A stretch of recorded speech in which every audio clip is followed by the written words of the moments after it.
Hi everybody, here's Christian from Teamwork Cast. And I am the ultra rare Putty Juan Kenobi. Get into my booster. Because this is CCG Archeology. No, wait. This is just the common. You're just the common Putty. Yeah. This is a new exciting artifact we unearthed. From which year is this? This is 95, is it? 95? Let me see here. 95 was when the premiere set came out. I'm gonna actually remove the foil while you're talking. So actually what happened is the premiere 2-player game came out also in 95, but it came out a little later than the premiere set. So a little bit later after the Star Wars CCG from Decipher was released. Just a couple of months, right?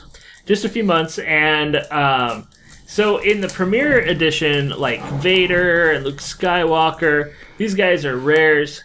But this premiere game came with beginner's versions. I'm putting quotes around this, and I know you can't see it, but that's all right. Of Luke Skywalker and Darth Vader.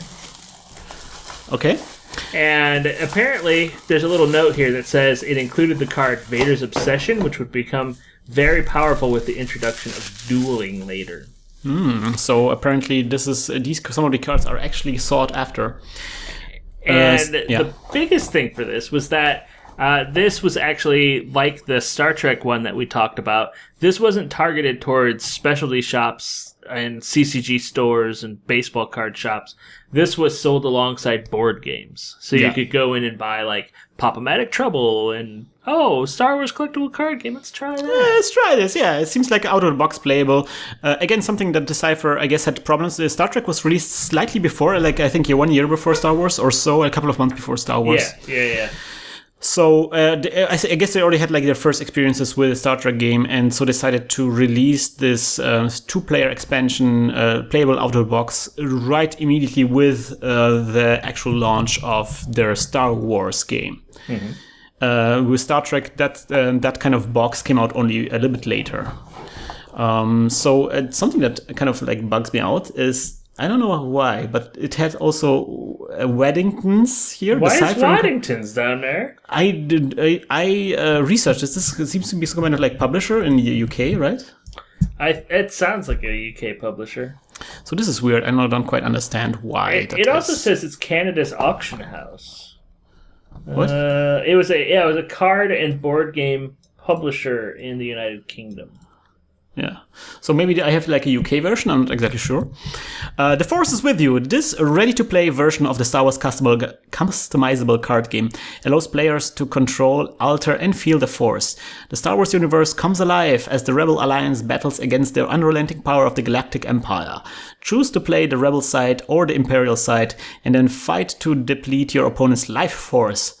This game equips you with 2 ready-to-play 60-card decks, a full color 20-page rules booklet to get you started, and 6 unique cards only available through this game. One 50-card expansion set is included to bring new forces into your collection from the Decipher's total universe of over 320 different cards. Begin your adventure into the Star Wars customizable card game and master the amazing powers of the Force. So, one note about Waddington's is that it was purchased by Hasbro in 1994. Uh-huh. So I'm going to guess that the way that they managed to get themselves into bookstores is by into like whatever department stores was by partnering with Hasbro, and Hasbro was publishing it through Waddington's. It's a really nice box here. We unboxed the Star Trek introductory game, and that had a bit of a thicker cardboard. This is a bit flimsy, you know? Yeah, this one was definitely mass-produced. Yeah, and one thing that's kind of odd to me is like these boxes are huge. Mm-hmm.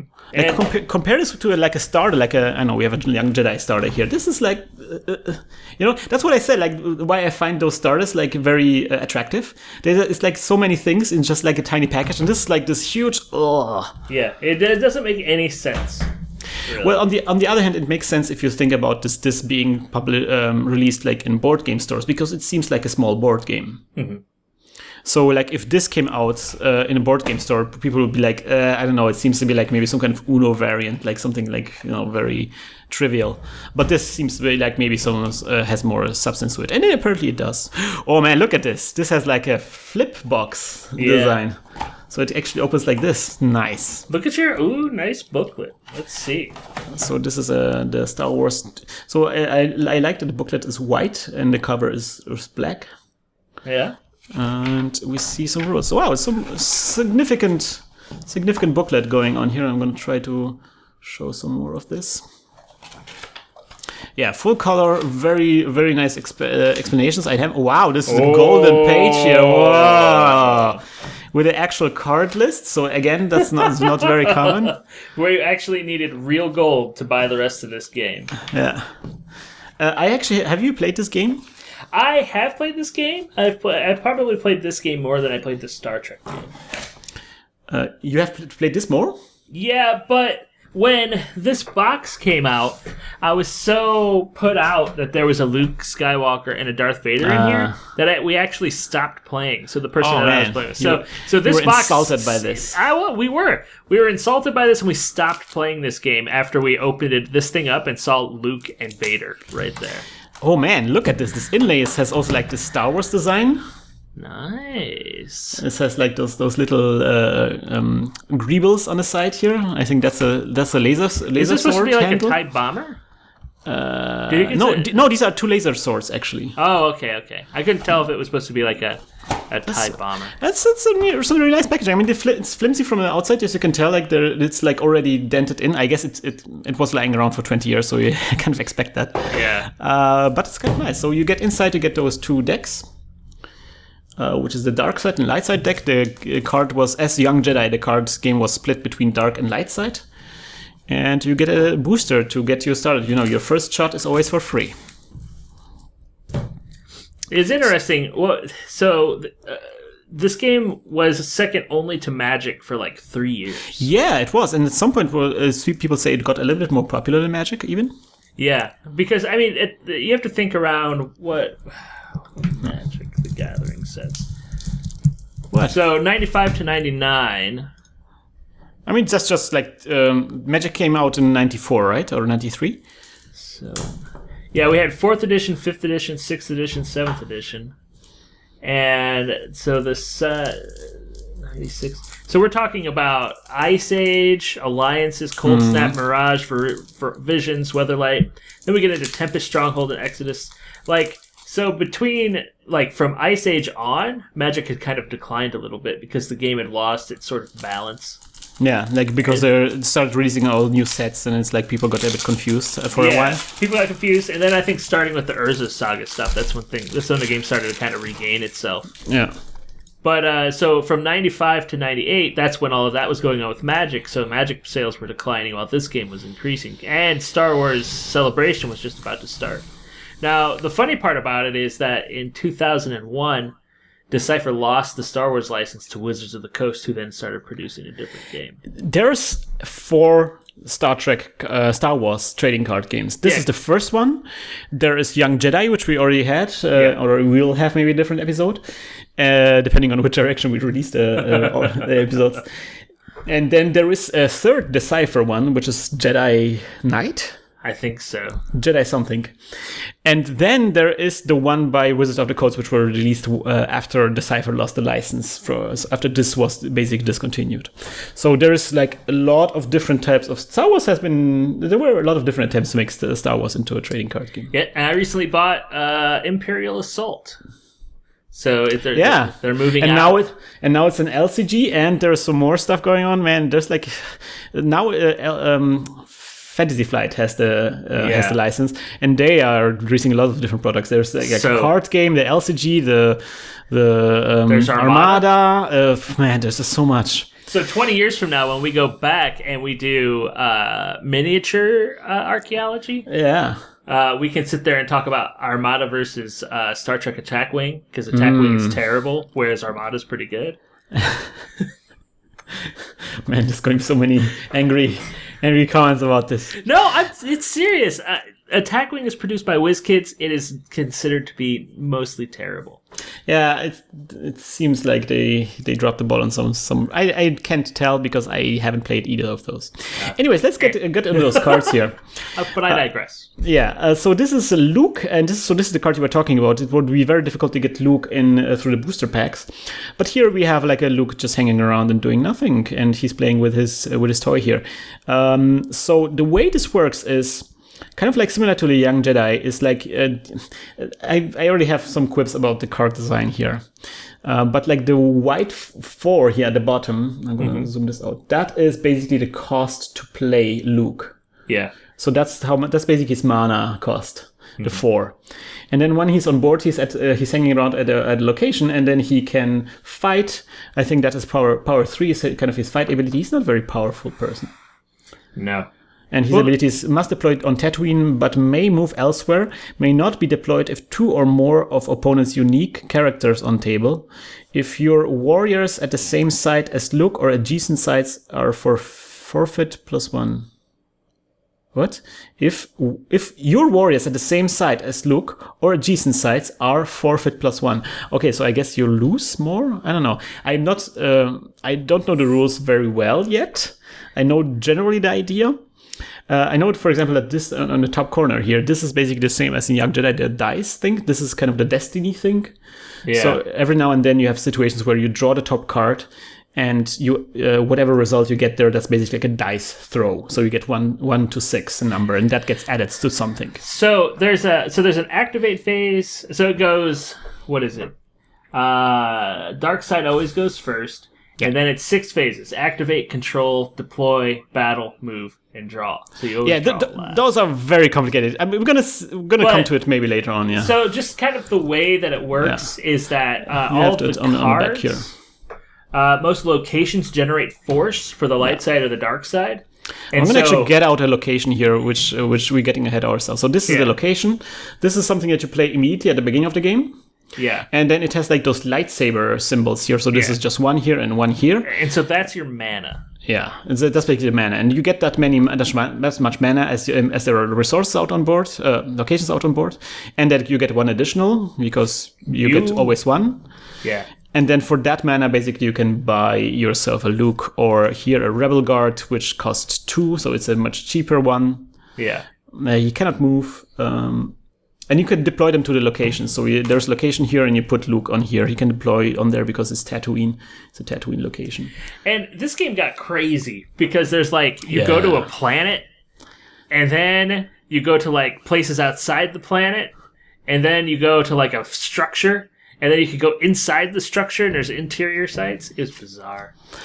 So let's just get through some of the cards. I know that like every expansion introduced like a lot of rules, and I heard that like the final rules after all of the expansions came out, which I don't know when did it stop? 2004 or so? 2001 is 2001. When Decipher lost it. Yeah. So when everything was finished in 2001, after all dust has settled, there were like the rules are now like 130 pages long. Yeah, it's also just insane. I think we could call this the Decipher bloat. Yeah, the Decipher bloat. Yeah, so it's kind of similar to Star Trek in this regard, but I think this is even more crazy. Star Trek had like those complicated things going on, but this just added additional rules. And like additional exceptions and everything. So anyway, so this is a Rebel Guard. It's very easy to deploy.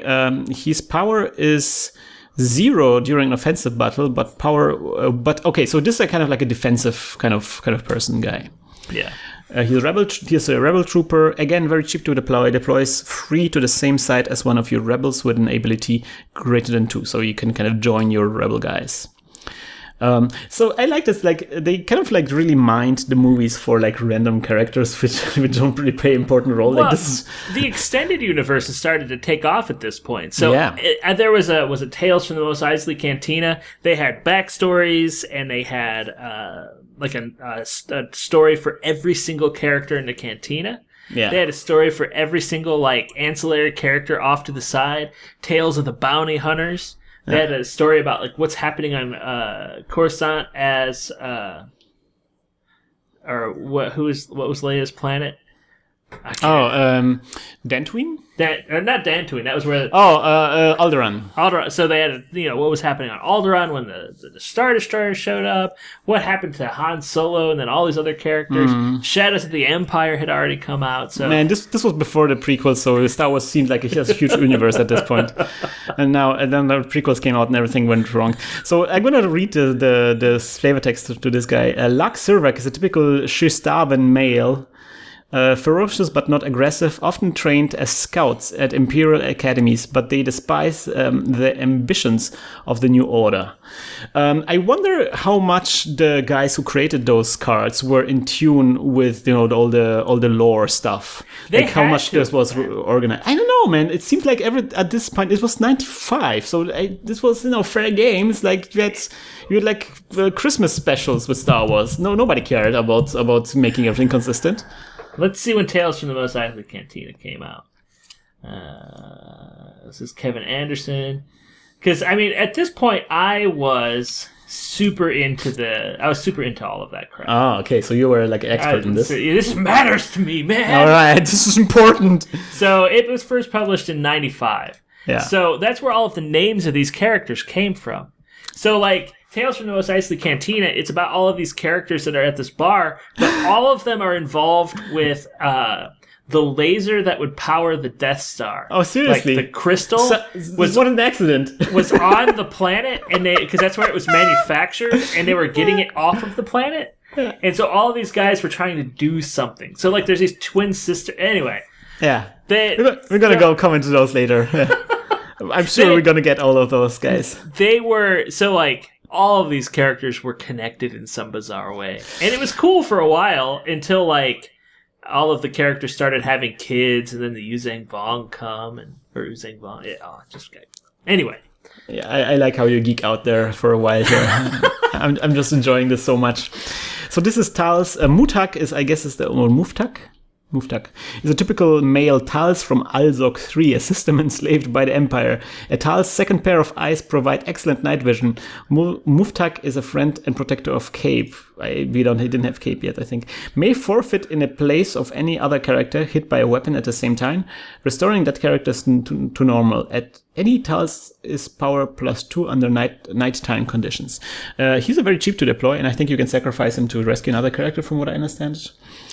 CZ3. Oh, nice. So this is just a random robot. Yeah. CZ3 was awesome, if I remember right. Power 1 communications droid. If opponent just initiated a battle of force drain at CZ3's location or a decent site, you may react by deploying cards at normal use with force to that battle or force drain location. So you can kind of deploy cards while force drain is going on. Force drain is where you have location and there's no other cards at the location, so the opponent kind of forces you to discard. I think the winning condition was if you decked the opponent. How to win. This game is all about using the force. Doing so wisely will be crucial to your success. Your 60-card deck represents the amount of force available to you during the game. The elegant design of the game uses the cards themselves as a natural scorekeeper. No tokens or counters are necessary. The basic measurement of the game is 1 force equals 1 card. Deplete your opponent's life force and you win the game. And of course, there's a lot more strategy. Yeah, so you have to discard all the cards, right? Yeah, you have to. It's a mill game. Yeah. So this is a Death Star docking bay that I just got here. So I guess the rebels have a Death Star docking bay. Okay. Here's a blaster. Use 1 force to deploy on any warrior. May target. So force is that basic. It's mana. Yeah. It's all the lightsabers you get. This is again a design problem here. There are lightsabers here. Here is just a tiny number, and here it's written out. It's not even printed as an icon here. It's very inconsistent use of the term force, I think. That's something that Magic got. And generally this is the cost of the card. This underneath has nothing to do with the cost of the card. This is basically health points, so to speak. So but why they're together? Proximity kind of implies that those two numbers are related to each other, but they aren't. So it's kind of weird. Or at least maybe, I don't know, maybe they are in some regard. So this is a use 1 force to deploy on any warrior, may target using 1 force. Draw Destiny. So draw Destiny means you draw a card from the top of your stack, and then you look at this number.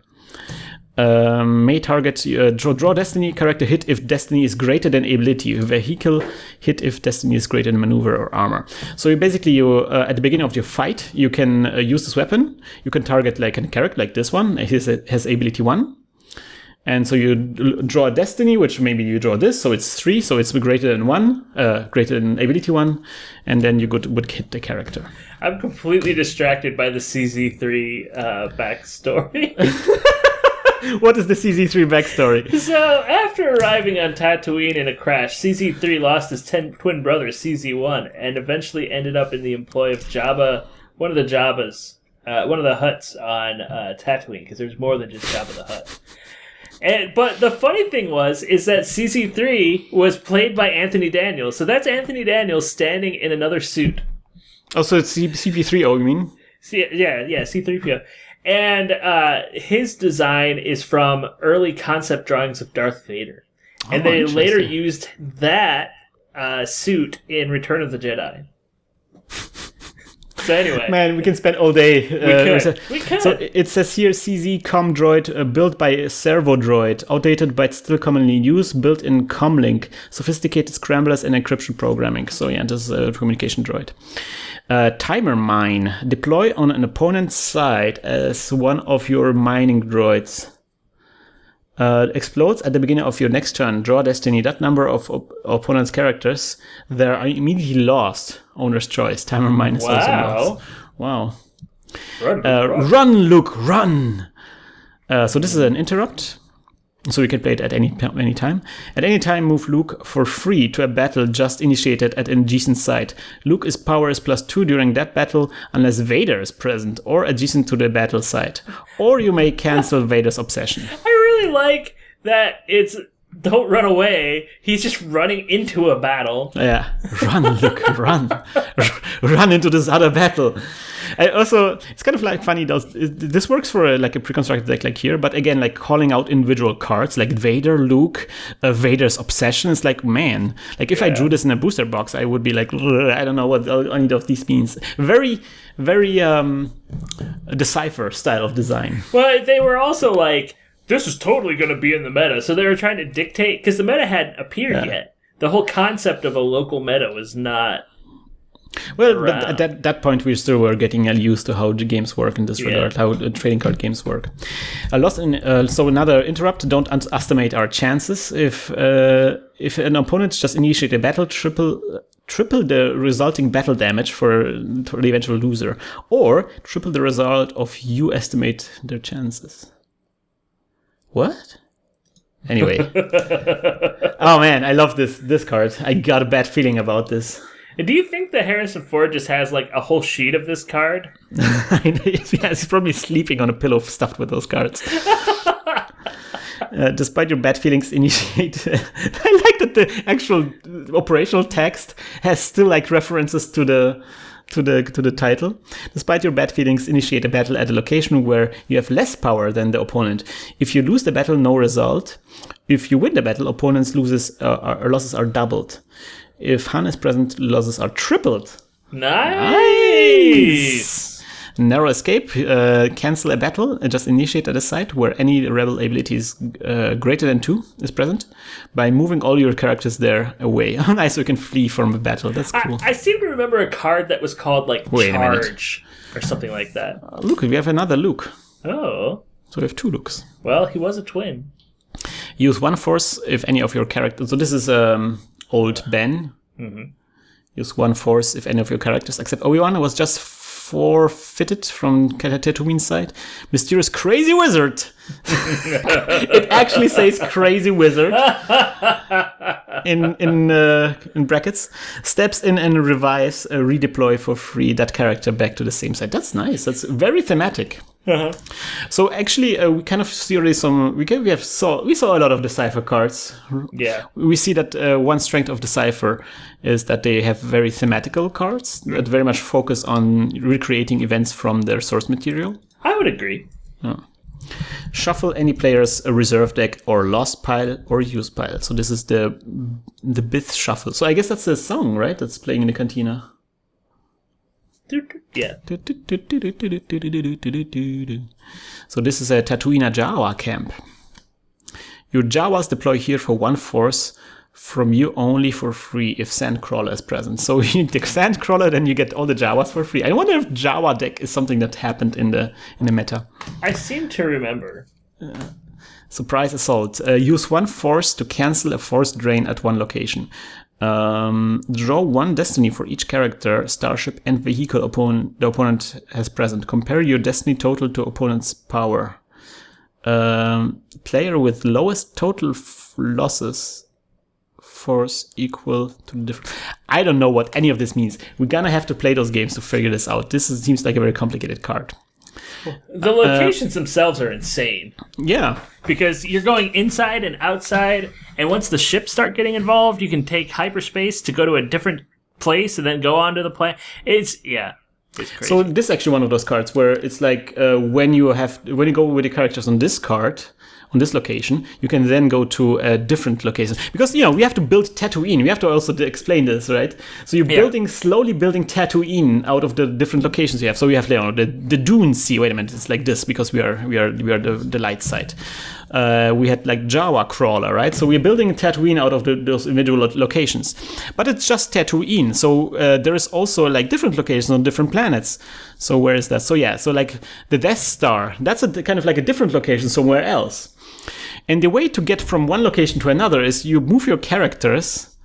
So you move your characters here, and then they can fly over to that different location, and then they move around in those locations that are created on this time, like space line, I guess.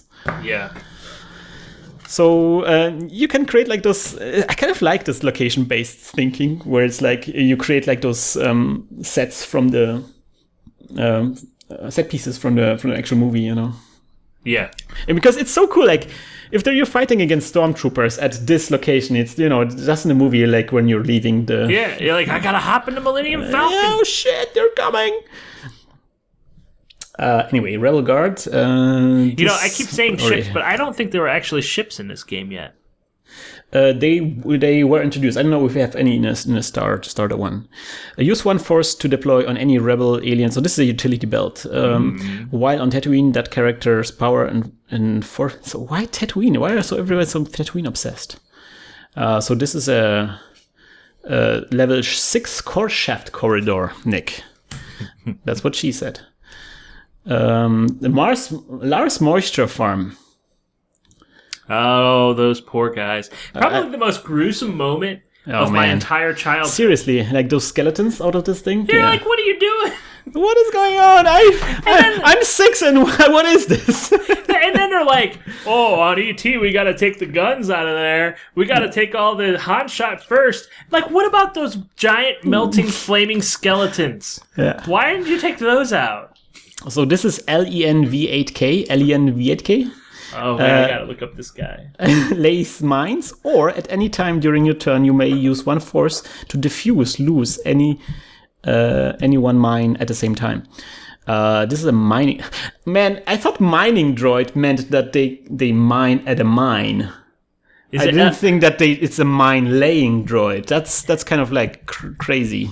Is it LVN? Yeah. V is in Victor? No, LIN/V8K. Oh, here we go. All right. Representative of armored mining demolition droids, converted for military duty, sets and diffuses mines, explosives. It was refurbished by Jawas. So yeah, that's one of the guys that. Oh man, I got a Jawa. Houdini! Houdini! So that LINV8K, he was stuck on the what is that? The Sandcrawler, because the Jawas had stolen him. And then right before the Imperial Stormtrooper destroyed that Sandcrawler, this guy, who's like a fox deer looking thing, he rescued him. So LANVAK, he's still alright. He's still This is weird. This guy, I like how you get into those stories. So this guy requires 1 force from each player's force pile, so it actually drains force from the opponent. It's kind of weird. Because I think that there's just force out there, isn't there? Because like you play a card and it gives force to both sides. Maybe, I don't know. I don't know exactly how this works. So use 2 force. We're gonna have to try those decks, man. So this is a character weapon, blaster rifle. Use 2 force to deploy to any warrior. Merit target using 2 force. Man, this is a very expensive blaster rifle to use, but I think it does a good job of killing people, I guess. It's good killing. Deploy. So this is Sartol Kalfas, Zauren female from planet Durktel, bodyguard of Hurchek. Zauren droid. Look at that lady. Look at that lady. Yeah, she has those eyes. You can lose yourself in those eyes, man. Sartor will teach battle skills to those who prove themselves worthy. Deploy on any non-warrior character except droids to give the character the warrior skill, or deploy on any warrior. That character is power +1 immune to. So this is now you can turn your droid into an no. Yeah. Oh, no droid. So you can turn a Jawa into a Jawa warrior. Which I'm totally up for it. Like I'm up for it too. Like imagine like the story that you create. You play a Jawa and he's like maybe at the Sandcrawler stuff, and then you play this on the Jawa, and he kind of becomes a warrior of his tribe. Maybe to avenge the massacre that happened there during the movie, man. I seem to remember a Jawa Jedi in one of the books. Yeah, I think there was one. Yeah. So blaster, Tatooine utility belt. So these are now we're getting more copies. Use this electro binoculars. Use 2 force to deploy to any warrior. At any time, you may peek at the top card of your reserve deck by using 1 force. You may choose to move that card to the top of your force pile. So yeah, you're constantly discarding cards and shuffling them back into your deck. So this allows you to kind of check the cards that you've been discarding, I think. Rebel reinforcements. If opponent outnumbers you in total characters on starships and starships on table, use 1 force draw. For 1 force to draw destiny, that number of rebel troopers and or Y-wings may be retrieved from the lost pile. So you can recur cards. We're doomed. If you have less than 15 life force, play during opponent's control phase. For a reminder of the turn, each time you must lose force, the loss is cut in half. Round up. If R2D2 or CP3 on the table, round it down. I like that. It's such a little detail, like round up or down, but they still have like a little rule that if you have all the robots, then you know. An accident. Friendly fire. It doesn't look like it was friendly fire. It's a stormtrooper. There is no such thing as friendly fire. All fire is unfriendly. An accident occurs at the beginning of the battle at any site where the opponent has at least 2 characters and 1 weapon. Man. Draw destiny. If destiny is smaller than the number of opponent's characters at that one site, 1 is lost. Opponent's choice. Oh, Hans dice? Han had dice? I always wondered where Han's dice were. Like, where did they show it? It seems like photoshopped. If one of your characters of ability is greater than 2, is in a battle, use 1 force to draw another battle destiny instead of one you just drew. It says they were in the cockpit of the Millennium Falcon. It seems like a Millennium Falcon, yeah. It seems like it's hanging. I gotta look. So wait a minute. So so you can like have another draw for the destiny if you draw a bad destiny. So yeah, it makes sense for the dice. It could be worse. Oh man, I know it says it could be worse, and I know there is a card that says it is worse. Yes. Yeah, so it says it could be worse. If you must lose force for any reason, reduce the loss by X amount by using X force. That's weird. So you don't a rebel barrier, yeah. The dice are hanging in there. So you found it? Yeah, there's like a whole thing. Use 1 force to prevent any character or starship just deployed by the opponent from battling or moving to the room for the remainder of the turn. So you kind of like stop a character from moving somewhere. We have another corridor. We have another Jawa thing. We have another Tatooine docking bay. We have another mine, another friendly fire, and another could be worse. A very simple deck from what I see. Like a lot of repeats from what I see. Yeah. Not a lot of like crazy characters. Yeah. You don't get into like, it's. I think like this repeats kind of like the pattern of the other introductory game that we had, like the Star Trek introductory game, where you get like a very vanilla, simple kind of game deck. So I was reading about the guy who created this game.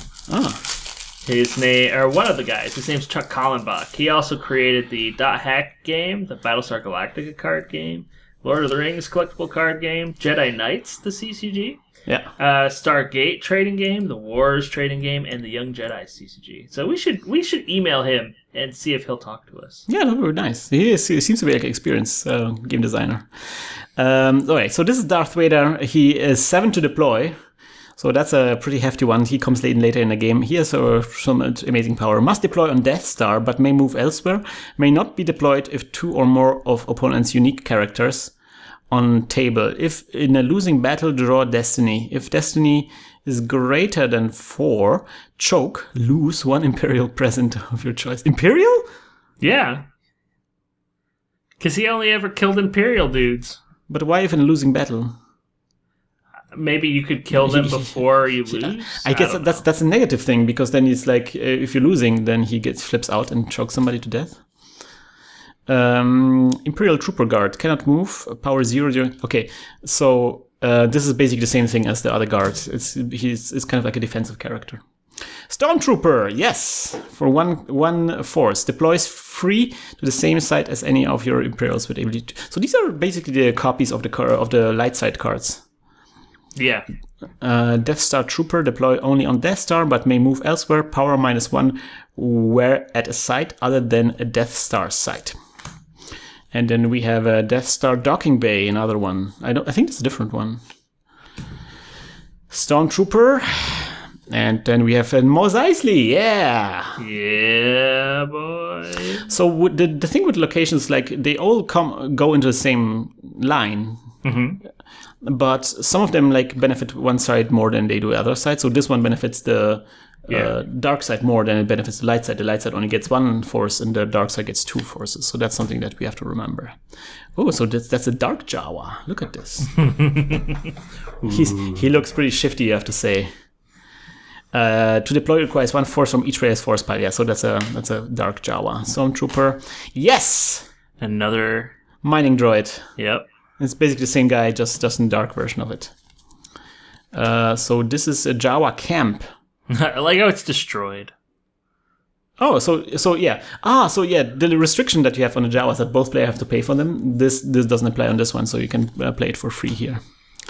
Stormtrooper, Tusken Raider. The total power of a group of Tusken Raiders depends on how many are present. And also they move in one pile. You know, long ago, I worked at this bookstore, and there was this one book that we got in one day that was like an anthropologist exploration of the Tusken camps. And you know what? I'm sitting there, I'm delivering pizzas. I had failed out of college. I was working at a bookstore part-time. I'm like, you know what? I'm going to go become an anthropologist. Oh, so that's how he became a sociologist. And so through anthropology, so like I left Ohio, I started getting my stuff together to go back to college. So all because I read through an anthropological exploration of Tusken Raider culture. So this is interesting here. Sand people ride Bantas, wield Gaddafi. Mm-hmm. Gaddafi sticks, wear eye protectors and breath masks. I always thought these were actually the way they looked, or their faces. I didn't understand that these. Yeah. They wear those. So, like in the book, you find out they wear those from the moment they're born. Oh wow! And the only people who know who male and female are the village elders. Man, and so sometimes they make mistakes. That makes up for some kinky stuff, yeah. So then continuing on, violent nomadic desert survival experts. It actually says that on the. So yeah, very easy to deploy and the power. So this is Vader's Obsessions. This is the card that we're talking about. This is the one that got seriously overpowered, right? Yeah. So let's read this card. Let's figure out why. During your move phase, if Vader moves to Luke's side from an adjacent site, begin a duel between them. Each adds 2 destiny to power. Winner retrieves lost force equal to the difference. Loser loses the same amount of force plus the character. All right, so yeah. So I guess like with those kind of beginner Vader and Luke cards, this is not a big deal. It's just, kind of like a thing going on. Yeah. But I think later on those Vader and Luke cards became incredibly powerful. Yeah. And then these kind of things were game-winning decision makers, I guess. No kidding. You can just walk around with an overpowered character completely destroying everything. Yeah. So this is a mine again. Yeah! Well, this is Han's bravest moment. We just, man, so many things about that are great about Star Wars are just about people yelling and yodeling. It just screams, and there's a whole battalion of stormtroopers who are like, "Oh shit, run!" Such a great.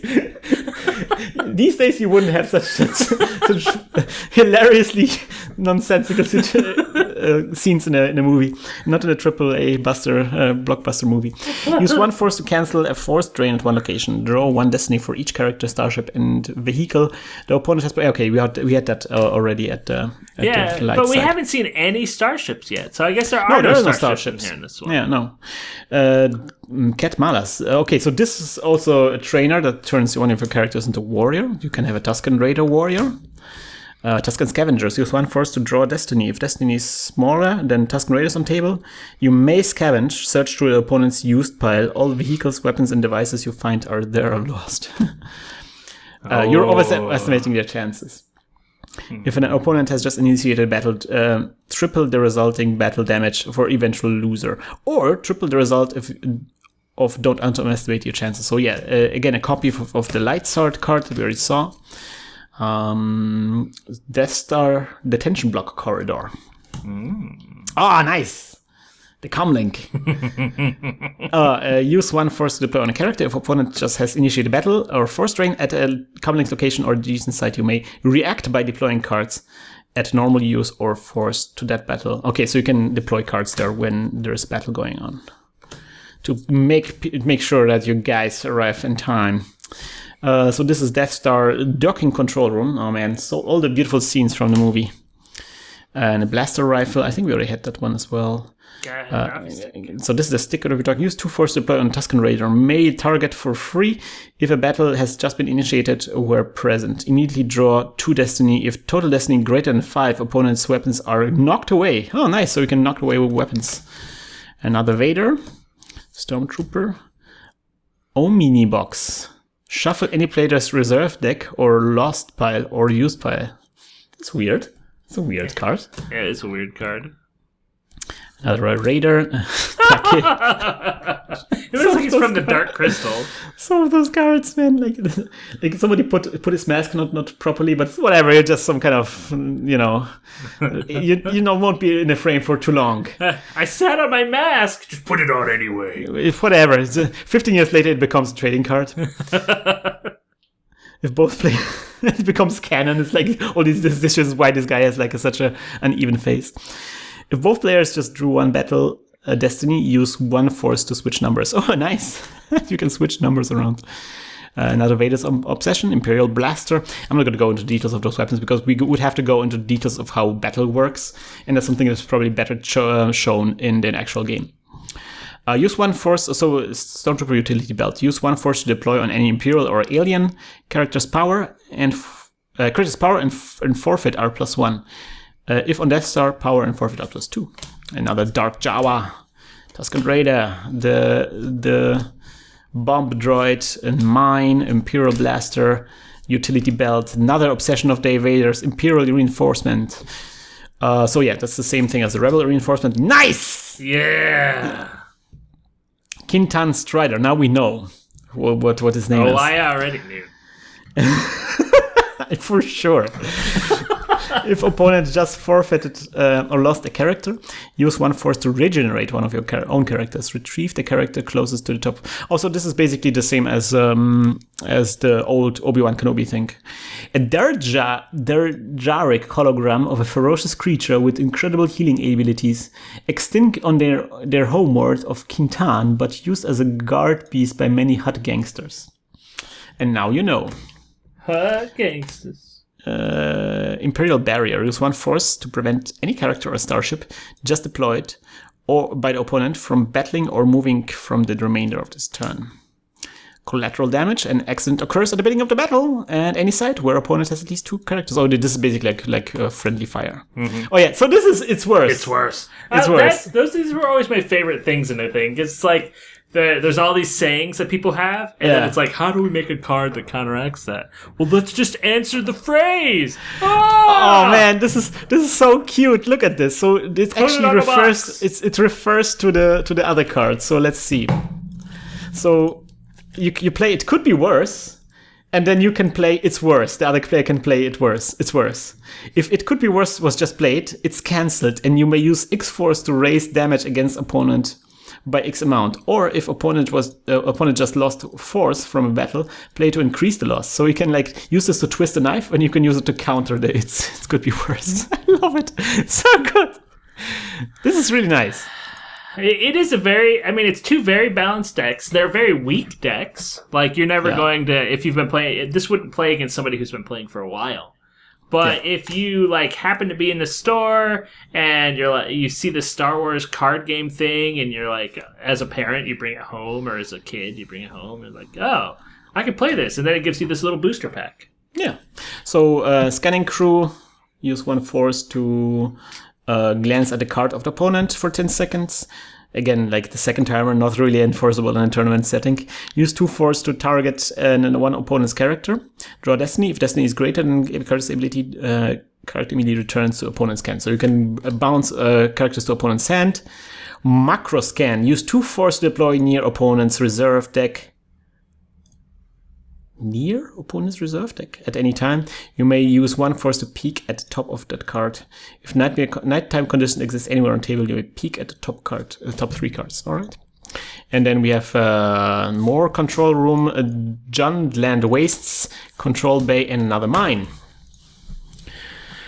All right. So yeah, as you said, like these are very balanced, very simple, very vanilla type of decks. But I like that they have Luke and Vader in here as a kind of like the central conflict in Star Wars. So you kind of have this idea.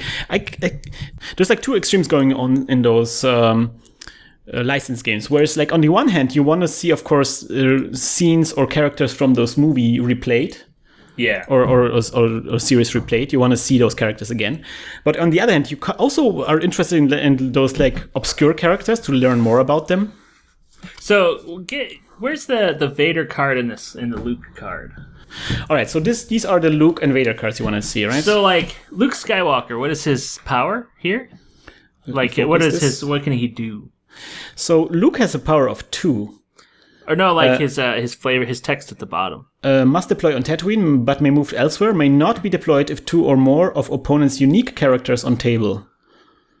So what Luke Skywalker says here, like in the normal game, you may activate 1 extra force each turn if Luke Skywalker is not on Tatooine. Adds 3 power to anything he pilots. If he's piloting Red 5, he also adds stuff to that. So you're referring to the actual rare Luke Skywalker. Yeah. But yeah, this is like the beginner's Luke Skywalker. It just has some restrictions on sometimes he cannot be deployed if the opponent has a lot of unique characters. And your warriors at the same site as Luke or adjacent sites are forfeit +1. So it's kind of like I think they kind of have more health to some extent. Or oh yeah, they have a lot more health because power 3, ability 4. He's force sensitive. He costs 3 to bring out, and he's 7 to forfeit. Oh, wow. So this one costs 4 to bring out, so more to bring out. Yeah. But he has less forfeit. So it's kind of like more... I'm not exactly sure what a forfeit, so I guess that's a black number. I'm not exactly sure what it does. But it's clear that Vader is much more powerful. Like, he has power 4 and ability 6, so he's twice the power of Luke. So it's not like a symmetrical game. Like, Vader is much more powerful, but he costs also way more to bring out. So he comes out later than Luke does. So you play with Luke first, and then later on you meet Vader. So, like, it says here... your lost pile. This is a pile where lost cards are placed face up. Frequently, you are required to forfeit cards from the table at the location of a battle. So, depending on how much you lose, you have to lose force or forfeit cards. Yeah, and kind of like having like a high forfeit number allows you to kind of eat up, so to speak, the forfeit count that you need to forfeit, I guess. But we need to play this. I mean, it's a very complex game with like. Man, I'm still having problems with this. This is the best. There we go. We need a 10-hour video of you trying to open up packs. It's fine. I'm doing well. Come on. So this is the booster that came out with it. So your first shot is for free. Emergency deployment. If opponent just initiated a battle where opponent has more than double of your power, draw up to 3 cards from your reserve deck. Of those 3, deploy anywhere for free. Any character, starships, and wow, this is crazy. So if the battle is going really bad for you, you can just. This is, by the way, this is a dark side card. Let me see if I can find it. We have a Death Star War Room. Oh yeah, so this is interesting. So there are locations that are not just like there's actually like planet locations, Yeah, so it goes planet location, exterior, like an exterior thing, and then you have to have a docking bay, and then there's like it gets nuts. It gets very complicated, yeah. Like you kind of like at some point you want to actually see like the old Star Trek trading card game deployment. That seems like even a bit simpler at some point. But I like that you built it while you're playing the game, so there's no like setup phase like in Star Trek. Traffic control. Use 1 force to deploy on your side of the table during your control phase. You may return any cards from your hand to the top of your used pile. So you can discard piles, I guess. Cards, I guess. If Tarkin and either Tag or Moti are in the battle together, you may add 2 Battle Destiny or cancel a restricted deployment or a rebel barrier. So again, kind of like a counter carrier here, Dark Collaboration. So it's an interrupt. It's lost. It's also rare 1. Ooh, so that's a rare? Yeah, that was a rare? Yeah. Man, that doesn't seem like very cool. Maybe the effect is really cool. I don't know. A few maneuvers, add 2 to hyperspeed and maneuver of any starfighter. No, we don't have any ships yet, so this doesn't do Hopefully there's a ship that shows up here. Friendly fire, rebel barrier, we already had this. Proton torpedoes, use 1 force to deploy on an X-Wing. Again, we don't have any fighters. Binoculars, so these are the commons now, I guess. Yeah. Fusion generator supply tanks. Deploy on any starship at a system where a related docking base site is on table. It's 1 to hyperspeed power and maneuver. So again, something that boosts your starships. And then we have a Yavin 4. Yavin 4? What?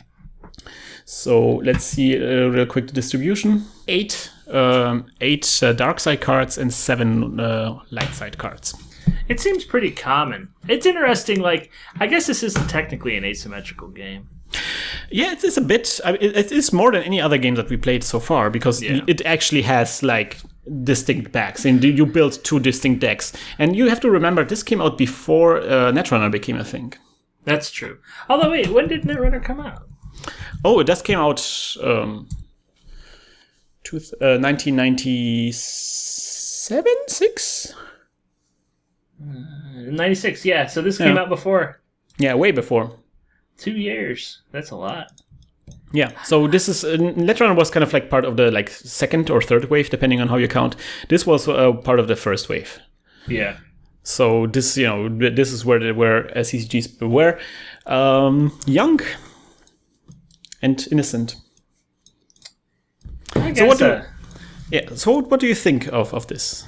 So this game brings up a lot of memories for me because, like, more than the Star Trek game, which we mostly collected until we had all of the bridge members and then never wanted to play again because whoever got the bridge members out would win. Like, it sort of happened here too, but, like, it was insane. You could get Yoda out, and then Yoda had his own lightsaber, and there was Darth Vader, and you'd attach Darth Vader's lightsaber to him, and then Darth Vader could hop into his starfighter and go out and go running around the galaxy. And it was just nuts. Like, things could happen in this game that were just crazy.